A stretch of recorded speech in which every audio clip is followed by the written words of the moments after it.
বাংলা ভাষার সম্মান রক্ষার্থে বোলপুরে মহামিছিল করলেন মুখ্যমন্ত্রী মমতা বন্দ্যোপাধ্যায়। এই মিছিল শুরু হয় টুরিস্ট লজ মোড় থেকে এবং শেষ হয় জামবনির বাস স্ট্যান্ডে। মিছিল শেষে জামবনির একটি অস্থায়ী মঞ্চ থেকে একাধিক অভিযোগ নিয়ে কেন্দ্র সরকার ও নির্বাচন কমিশনারকে তোপ দাগলেন মুখ্যমন্ত্রী মমতা বন্দ্যোপাধ্যায়। কি বললেন শুনুন।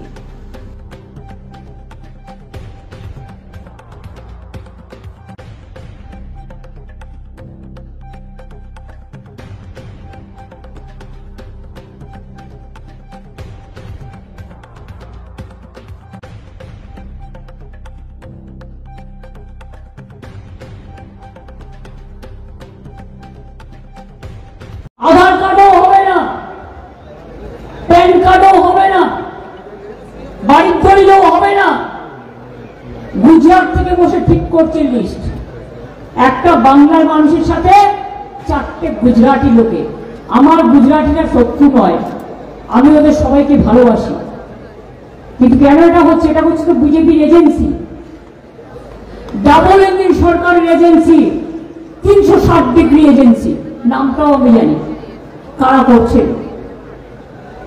বাংলায় নাম বাদ দিয়ে দেখুন, ছৌ নৃত্য আছে এখানে, ছৌ নাচ দেখবেন। ধামসা মাদল আছে এখানে, ধামসা মাদল দেখবেন।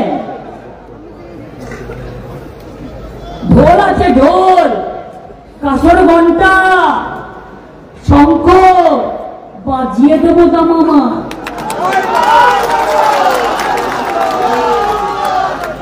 নাম বাদ দেবেন যারা জেনুইন ভোটারদের, আমি তাদের বলছি দয়া করে মানুষকে হ্যারাস করবেন না। আর এখানে এনআরসি আমি বেঁচে থাকতে করতে দেব না, এখানে ডিটেনশন ক্যাম্প আমি করতে দেব না। হরিয়ানার গুরগাঁওতে 10টা ডিটেনশন ক্যাম্প করেছে, আসামে করেছে। ভুলে গেছেন हिंदू भाई बोलिए, आसाम 7 लाख लोग का नाम बात दिया था, निकाल दिया था। हिंदू का नाम भी, पंजाबी का नाम भी, नेपाली का नाम भी, बंगाली का नाम भी, सबको नाम। जब एक आदमी को टुकराता है ना, तो सबको टुकराने के लिए लोग तैयार रहते हैं। इसी के लिए हमारा नारा है, जो हमसे टकराएगा वो चूर चूर हो जाएगा।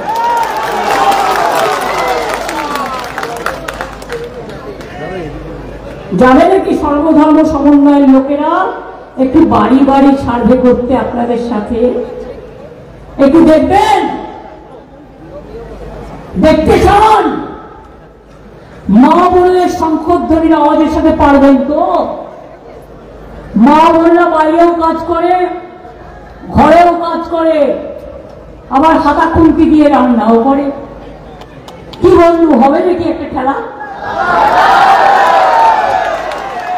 হবে নাকি? শুধু মা বোনদের বলছি, আগামী দরকার নেই।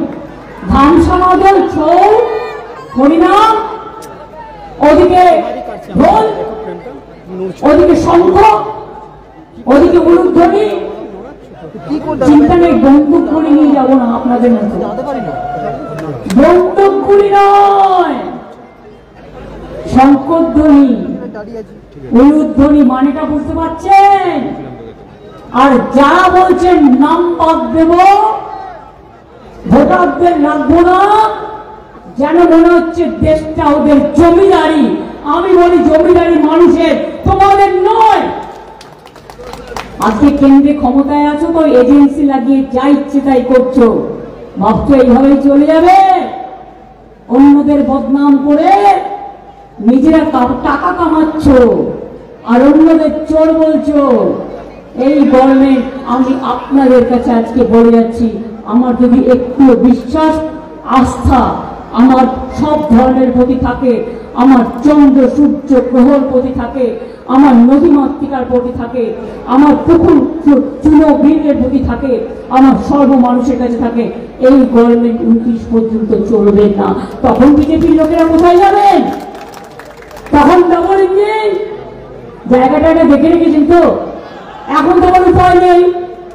দেখলেন গুজরাটের লোকেদের ট্রাম্পবাবু 2টা প্লেনে করে হাত পা বেঁধে পৌঁছে দিল। এটা গুজরাটিদের অপমান, আমি এটাকে সমর্থন করতে পারি না। তখন কিন্তু আমাদের দেশের নেতারা কোনো কথা বলেননি। বলেছিলেন কি কই আমাদের বাংলার তো কেউ নেই, বাংলার তো কেউ ছিল না। বাংলার লোকেরা কাজ করে, ওরা ট্যালেন্টেড, ওরা নাসায় কাজ করে, ওরা ভালো ভালো নাসা থেকে ভাষা সব বিশ্ববিদ্যালয় আছে, কেমব্রিজ থেকে হার্ভার্ড, হার্ভার্ড থেকে কুইন মেরি, কুইন মেরি থেকে কলম্বিয়া, এমন কোথাও নেই। আইটি থেকে একেবারে আইটি হাব, ডেটা সেন্টার থেকে একেবারে সব সেন্টার বাংলার লোক ছাড়া চলে না। এই মাটিটা প্রতিভার মাটি, এই মাটিটা গর্বের মাটি, এই মাটিটা সোনার চেয়েও খাঁটি, এই মাটিটা আমার দেশের মাটি।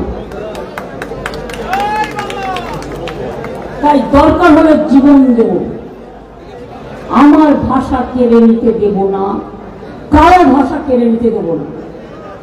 আমাদের বাংলা ভাষা আমাদের অস্মিতা, আমাদের জীবন, আমাদের সম্পদ, আমাদের সংস্কৃতি, জাতির মেরুদণ্ড। মনে রাখবেন, জাতীয় সঙ্গীত দেশে একটা ন্যাশনাল সং গেয়েছিলেন কে? বঙ্কিমচন্দ্র চট্টোপাধ্যায়, বাংলা। জাতীয় সঙ্গীত জনগণ মন অধিনায়ক জয় হে গেয়েছিলেন কে? বিশ্বকবি রবীন্দ্রনাথ ঠাকুর, এই সোনার বাংলা। জয় হিন্দ স্লোগান কার ছিল?